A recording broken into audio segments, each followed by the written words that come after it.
Chapter 2 Nick's Luck. Nick Marr had a special friend, Ellie.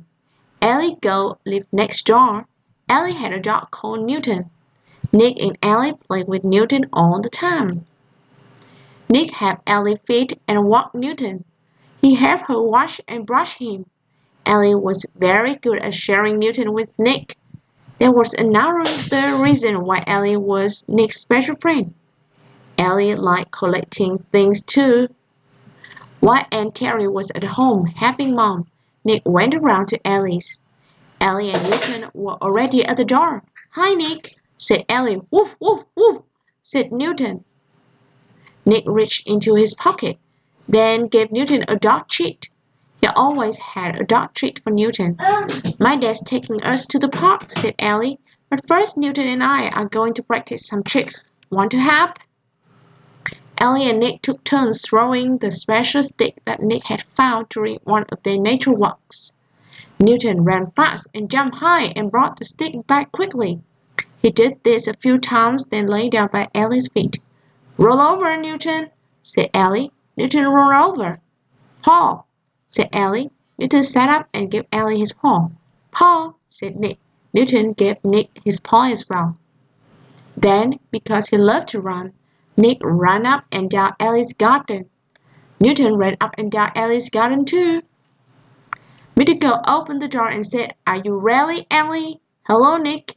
Why don't you ask your mom if you can come to the park with us?" So Nick did, and he could.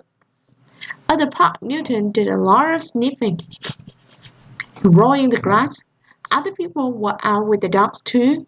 Mrs. Regan from the post office, and Johnny Smith and Mark Burden from school.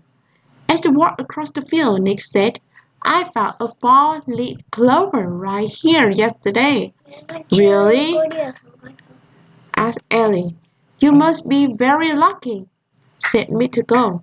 "I never found a fall-leaf clover in my life. Have you made a wish?" "Oh yes," said Nick. Nick was always wishing, and he always wished for the same thing. "I hope your wish comes true," said Mr. Gold. Suddenly Newton saw a squirrel, and he was off.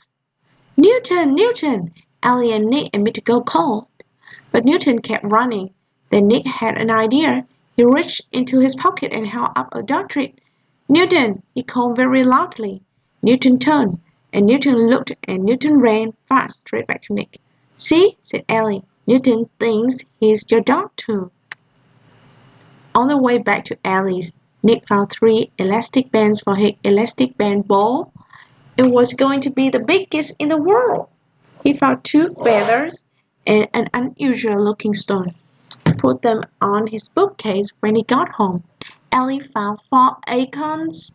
She also found 2 small buttons and an old key. "I didn't know you liked keys," said Nick. "Neither did I," said Ellie, "but I collect them now." At home, Ellie and Nick each gave Newton another dog treat. "Even though he was a bit naughty," said Ellie.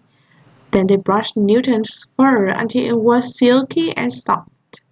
Afterwards, Nick said, "I better go now. Thank you for having me." Nick had lots to think about. He thought about Newton and Ellie, and how Ellie had said Newton thought he was Nick's dog too. He thought about their living next door. He thought about collecting things and also about friendship. "I am lucky," said Nick to himself. Then Nick must get back home.